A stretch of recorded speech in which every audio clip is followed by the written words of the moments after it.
Hello दोस्तों, welcome to my horror channel. I am mister dubious.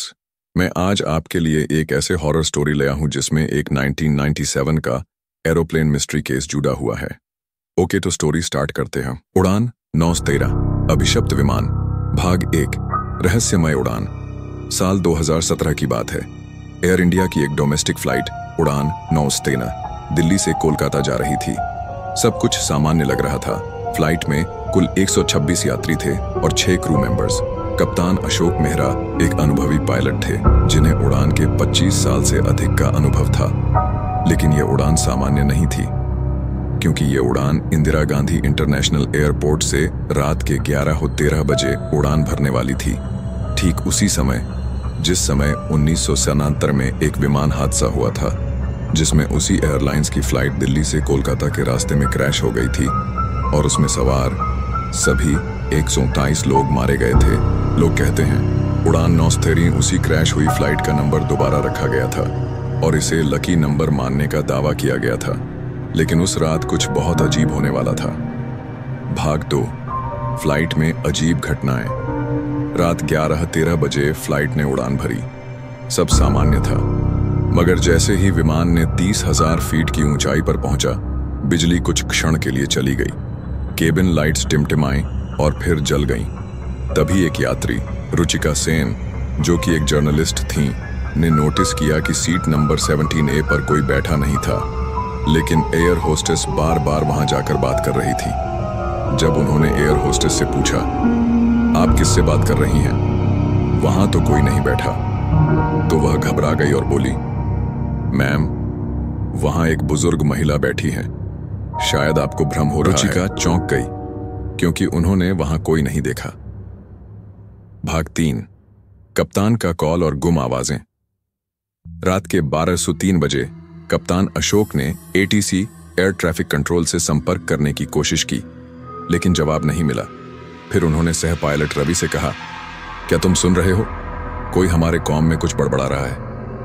Com device में कोई स्त्री स्वर धीरे धीरे बोल रहा था, हमारा विमान जल गया, हम लौट कर आ रहे हैं। 913 913। सह पायलट ने घबराकर सिस्टम चेक किया, लेकिन सिग्नल क्लियर था। वो आवाज आ कहां से रही थी? उसी समय कैबिन क्रू ने रिपोर्ट किया कि फ्लाइट के पिछले हिस्से से तेज धुआं निकल रहा है, लेकिन धुआं सिर्फ कुछ लोगों को दिख रहा था, बाकी को कुछ नजर नहीं आ रहा था। भाग 4, रात के 12:27 बजे रुचिका को लगा कि कोई उनकी बगल में आकर बैठ गया है। उन्होंने मुड़कर देखा। एक अधजली महिला, जिसके चेहरे की त्वचा पिघली हुई थी, उनकी ओर देख रही थी। रुचिका चीखीं और बेहोश हो गईं। उसी समय विमान में अजीब सी गंध फैलने लगी, जैसे कुछ जल रहा हो। कई यात्रियों ने देखा कि कुछ लोग जो पहले सीट पर बैठे थे अब गायब हो चुके थे और उनकी जगह अधजले लोग बैठे थे जो बिना पलक झपकाए सामने देख रहे थे। भाग 5, लैंडिंग का रहस्य। सुबह के 4:11 बजे कोलकाता ATC को फ्लाइट 913 का सिग्नल मिला, लेकिन वो सिग्नल नॉर्मल फ्रीक्वेंसी पर नहीं था, बल्कि पुराने एनालॉग इमरजेंसी चैनल से आया था, जो 1997 के बाद इस्तेमाल नहीं होता था। ATC ने तुरंत रडार पर देखा और फ्लाइट 913 रडार पर नहीं थी। लेकिन ठीक 4:40 बजे एक फ्लाइट रनवे पर बिना किसी सूचना के लैंड करती है। ATC दौड़कर पहुंचता है। विमान खाली होता है, क्रू और पैसेंजर्स कोई नहीं। फ्लाइट पूरी तरह सही सलामत, मगर भीतर कोई नहीं। जब उस फ्लाइट के ब्लैक बॉक्स की जांच हुई तो रिकॉर्डिंग में कप्तान अशोक की चीख सुनाई देती है, ये यात्री नहीं है, ये सब मर चुके हैं, हमें माफ कर देना, हम भी अब उन्हीं में शामिल हो गए हैं। भाग 6, आज तक का रहस्य। आज भी कोलकाता एयरपोर्ट पर रात के समय अगर कोई अकेला खड़ा हो तो रनवे की ओर से एक अदृश्य विमान के इंजन की आवाज सुनाई देती है। कई ग्राउंड स्टाफ दावा करते हैं कि फ्लाइट 913 अब भी कभी कभी रात को उतरती है और उसके अंदर से अधजले यात्री उतरते हुए दिखाई देते हैं। सरकारी रिपोर्ट्स में ये सब गलत फहमी और रडार एरर बताया गया, मगर एयर इंडिया ने उस फ्लाइट नंबर 913 को हमेशा के लिए रिटायर कर दिया। लेकिन सवाल ये है, अगर वो फ्लाइट रिटायर हो गई तो वो जो कभी कभी लैंड करती है, वो कौन सी फ्लाइट है? भाग 7, रुचिका की वापसी और जिंदा लाशें। रुचिका सेन, जो फ्लाइट में बेहोश हो गई थीं, अगले दिन दिल्ली के एक सरकारी अस्पताल में होश में आईं। डॉक्टरों का कहना था कि वो एयरपोर्ट पर बेहोश मिली थीं, मगर वहां न कोई फ्लाइट आई थी न कोई दुर्घटना। चौंकाने वाली बात ये थी, रुचिका के शरीर पर धुएं और जलने के हल्के निशान थे, लेकिन कोई मेडिकल कारण नहीं मिल रहा था।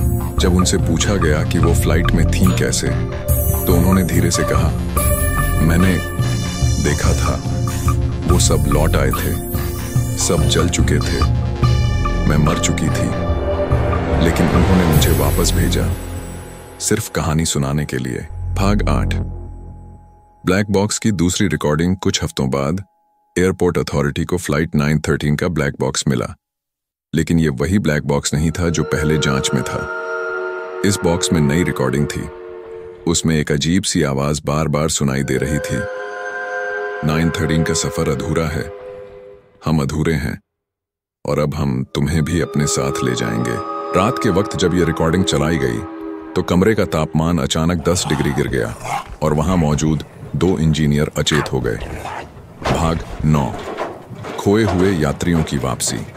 एक रात कोलकाता के पास एक गांव में लोगों ने देखा कि एक एक कर 26 अजनबी लोग जले कटे कपड़ों में गांव में आ रहे हैं। उनकी हालत खराब थी, पर वो सब बोल रहे थे कि वो दिल्ली से कोलकाता की फ्लाइट से आए हैं। गांव वालों ने पुलिस को बुलाया और जब उनकी आईडी चेक की गई तो वो सभी 903 फ्लाइट के यात्री थे, जिन्हें मृत घोषित किया जा चुका था। सरकार ने उन्हें मेंटल केस बताकर बंद कर दिया, लेकिन कुछ डॉक्टरों ने दावा किया कि उनका डीएनए 2017 में मरे यात्रियों से मेल खा रहा था।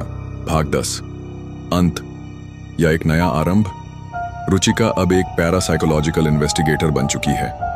उसे अब हर महीने उड़ान 913 से जुड़े नए संकेत मिलते हैं। कोई पुराना फोन कॉल, कोई सपना या कोई यात्री जो वापस लौटता है। आखिरी सीन में रुचिका के पास एक बूढ़ी महिला आती है और कहती है, मैं 17A पर बैठी थी, तुमने मुझे देखा था ना। रुचिका की आंखें फटी की फटी रह जाती हैं, क्योंकि वो वही महिला थी जिसे केबिन क्रू बात करते दिख रहा था। अगर आपको ये कहानी पसंद आई तो मैं इसी स्टाइल में और भी दिल्ली या India based real feel horror stories बना सकता हूँ। थैंक यू फॉर वॉचिंग, और हाँ, सब्सक्राइब करके जाना गुड गो स्ट्रीम।